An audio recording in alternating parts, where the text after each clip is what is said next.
Você conhece a expressão quebrou um vaso de alabastro com um unguento precioso?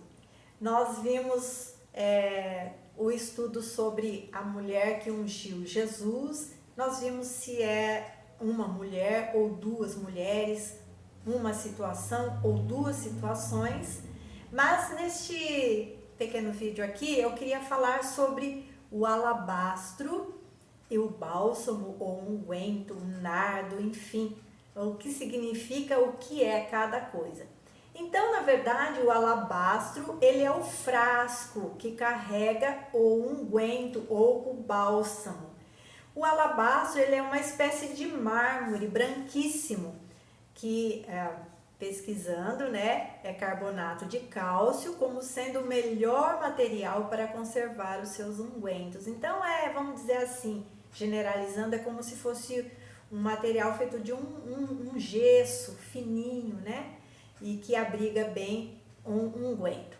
O bálsamo ou o unguento, ou vamos sim generalizar, um óleo perfumado, é uma substância aromática extraída de várias plantas e que contém então resina, óleos essenciais e até ácido benzoico e essas substâncias todas.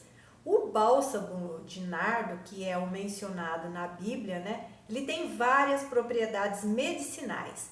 Tem um efeito sedativo, usado como calmante e possui características antissépticas, sendo usado para tratar problemas no sistema digestivo e respiratório. Na Bíblia, os óleos eram usados para ungir uma determinada pessoa, normalmente para atribuir autoridade a uma pessoa que vai exercer alguma função, como no caso de um rei, de um profeta, por exemplo. Além disso, a unção com o óleo também ocorria quando alguém necessitava de cura, né? Como nós vemos lá, se alguém está enfermo, unja com óleo, a oração da fé salvará o enfermo, né? O óleo feito com as flores de nardo é mencionado 24 vezes na Bíblia. E o óleo era o presente, ou esse óleo perfumado, nessa essência extraída de plantas, ele era um presente digno de um rei. E a gente olhando, pesquisando um pouco, são plantas exóticas que não havia ali na região da Judéia. Eram plantas que vinham da Índia, até do Himalaia, para ser feito esses óleos perfumados, como foi no caso usado por Jesus, né, para perfumar Jesus. Por isso ele era muito caro, né?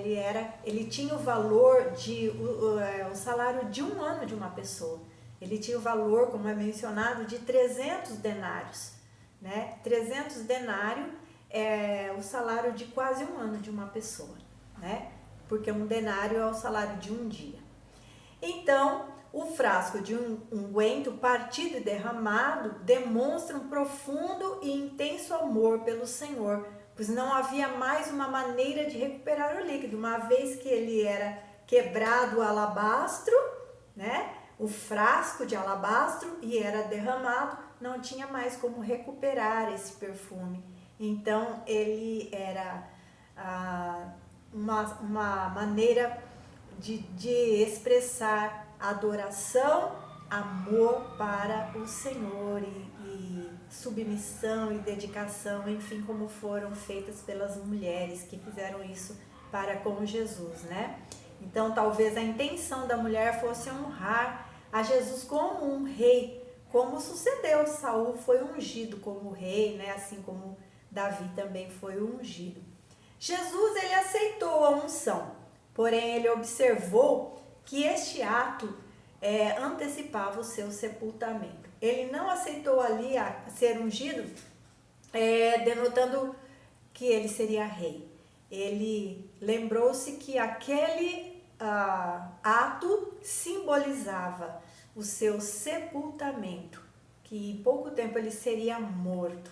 Então ele até diz, né, para que a mulher guardasse para o seu embalsamento.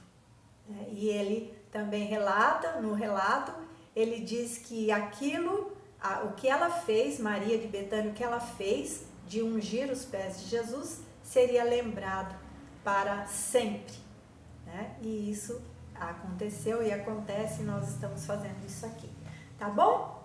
Deus abençoe você, fica na paz, em nome de Jesus.